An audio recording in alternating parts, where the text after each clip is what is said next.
Salam aleykum, Toğrul Ələkbərin bloqu yenə də sizin qonağınızdır. Bu dəfə bəlkə də bir çox gəncləri sevindirəcəyik. Çox aktual bir mövzu seçmişəm və inanıram ki, mövzunun sonunda, videonun sonunda siz buradan çox şey öyrənəcəksiniz. Mövzu nədir? Müsahibədən necə həyəcana qalib gəlmək olar? Mən özüm də bir çox müsahibələrdə götürən şəxs olaraq və ümumiyyətlə bunu müşahidə edən bir şəxs olaraq görmüşəm ki, gənclər doğrudan da müsahibədə çox həyəcanlanırlar və normalda 100% potensialını göstərməli olan insan 10%, 20% göstərir. Özüm də nə vaxtsa müsahibəyə girəndə çox həyəcanlanmışam, amma indi anlayıram ki, buna qalib gəlmək lazımdır və qalib gəlməyəndə sən özünü göstərə bilmirsən.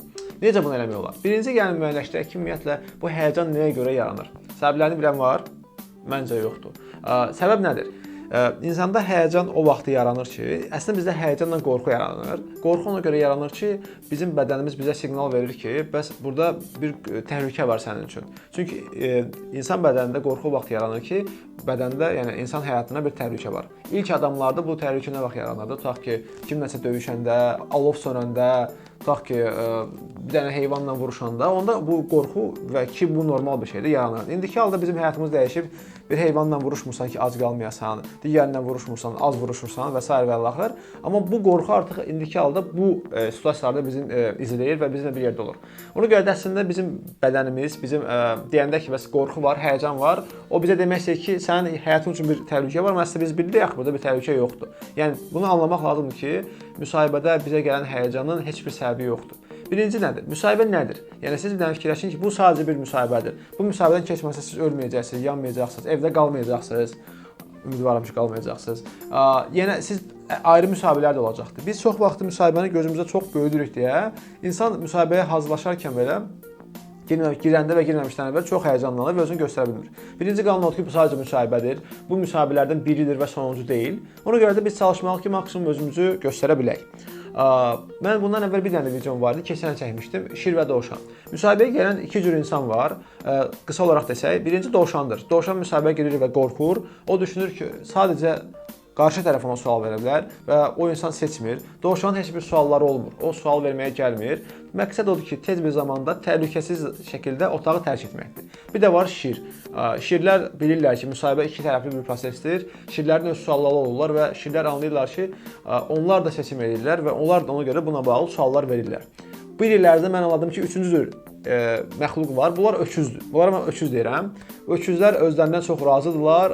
Düşünürlər ki, onlardan başqası yoxdur. İçəri girirlər saqqızla, ayağı üstünə qoyurlar və yaxud da özlərindən çox razılıq bildirirlər. Müsahibəyə çox vaxt hazırlaşmırlar və düşünürlər ki, bu belə də olmalıdır. Siz ən yaxşı olmalısınız, əlbəttə ki, şir. Ona görə də hazırlaşmalısınız. Yəni, ikinci səbəb elə ora gəldik. Müsahibədə həyəcanlanmamaq üçün birinci siz hazırlaşmalısınız. Bu barədə mən 2 video bundan əvvəl danışmışdım. Yəni, hazırlıq hər şeyin açarıdır. Siz bir dənə qaydaq məktəbə və universitetə. Hazırlaşmadığınız imtahanlarda necə həyəcanlanırsınız və çox yaxşı hazırlaşdığınız imtahanda özünüzü hiss edirsiniz. Məncə fərq var da, düzdür? Yəni, bu da onun kimidir. Əgər siz müsahibəyə hazırlaşsanız, onda həyəcanınız ən az 50% düşəcəkdir. Yaxşı, hazırlaşmaq nə deməkdir? Bir neçə suallar var burada. Qarşınızdakı tərəf insan hansı şirkətdir? Bu işlər nə işlər görürlər? Nə cür insan axtarırlar? Vakansiya nə barədədir? Və onlar sizdə hansı xüsusiyyətlər axtarırlar? Sadə olaraq budur. Bəs eləmirsə, qarşıdakı videolara baxa bilərsiniz. Yəni, siz çox qəşəng hazırlaşsanız, sizin həyəcanınız ən az 50% düşəcəkdir. Sonra, burada bir dənə məsələ var. Psixoloji olaraq, əgər doğrudan da düşünürsünüz ki, yox, bu mənə bəs eləmir, dərindən nəfəs almaq olar. Mən misal üçün, dərindən nəfəs alıram, su içirəm, özünüzlə su apara bilərsiniz. Su doğrudan da insanın bədənində həyəcanın faizini aşağı sala bilər. Bu normaldır. Və yaxud gəzə bilərsiniz, bərkdən danışa bilərsiniz. Əlbəttə, otağın içində yox da, ümumiyyətlə, girməmişdən əvvəl öz-özünüzə.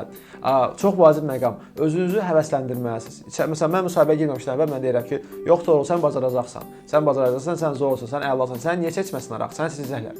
Amma siz bir dənə özünüzə yadınıza salın, siz də müsahibəyə girməmişdən əvvəl daxilinizdəki səs sizə nə deyir? Nəyə gəlmirsən bura, dur gedək, sən o seçilməyəcəksən, sən cəmaata bax, onların 100% seviyyələri doğulur, sənin amma iş təcrübən yoxdur və s. və axır, yadınıza düşür və o səsə deyin ki, sakit dur və özünüz bir səs yaradın ki, yox sən bacaracaqsan, sən bura gəlmisənsə, deməli keçə bilərsən. Bir də ki, burada bir məsələ var da. Yadda saxlayın ki, hər şeyin açarlarından biri etirafdır. Mən misal üçün çox sevirəm ki, müsahibəyə gələn insan mənə deyir ki, sorry mən bəs həyəcanlıyam, tam istədiyim bir şey deyə bilmirəm, bunu nəzərə almanızı xahiş edirəm. Misal üçün müsahibəyə girmisiniz, görürsünüz ki, həyəcanlısınız və heç cür dediyim şeylərin xeyri olmur da. Bütün Quran ayələrini oxudunuz, nə bilim, bütün dahilərə dua elədiniz və s. və ilaxır. Onda siz bilirsiniz. Deyirsiniz ki, qarşıdakı insan deyir ki, bəs çox üzr istəyirəm. Bu müsahibə mənim üçün çox vacibdir və mən müsahibəni çoxdan gözləyirdim. Ona görə biraz həyəcanlıyam. Ümidvaram ki, bunu anlayışla qarşılayarsınız. Bu əslində bir tərəf elə siz ona tərəf gedirsiniz deyə bu çox qəşəng bir etirafdır, bir səmimi ortam yaradır. Bu qarşı tərəfdəki insan deyir ki, hə, demək ki, bunu etiraf edə bilsə, demək ki, kifayət qədər cəsurdur və artıq sizə çox sıxmayacaq və yaxud da sizə imkan verəcək ki, sözünüzü göstərə bilərsiniz. Yəni dediyim kimi də müsahibə sadəcə kitabda qeyd etdiyim kimi müsahibə sadəcə bir oyundur. Müsahibənin qaydalarını bildiyiniz təqdirdə, onları tətbiq etdiyiniz təqdirdə siz hər zaman qalib olacaqsınız. Həyəcan da bu müsahibənin yaratdığı bir vasitələrdən biridir, hansı ki, sizi oradan uzaqlaşdırmağa çalışır. Amma mən əminəm ki, mən dediklərimi hiss eləsəz, yazdığım kitabda, Əli Abbas Eşq Axtarışının kitabında qeyd olunanları eləsəz, siz hər zaman müsahibədə keçəcəksiniz. Keçməsəz belə hər zaman siz o meydanı başı uca tərk edəcəksiniz. Sizə uğurlar. Hər hansı bir sualınız olsa, hər zaman e-mail adresimdən Facebookda mənə müraciət edə bilərsiniz və hər zaman sizə kömək olmağa çox şad olaram. Çox sağ olun.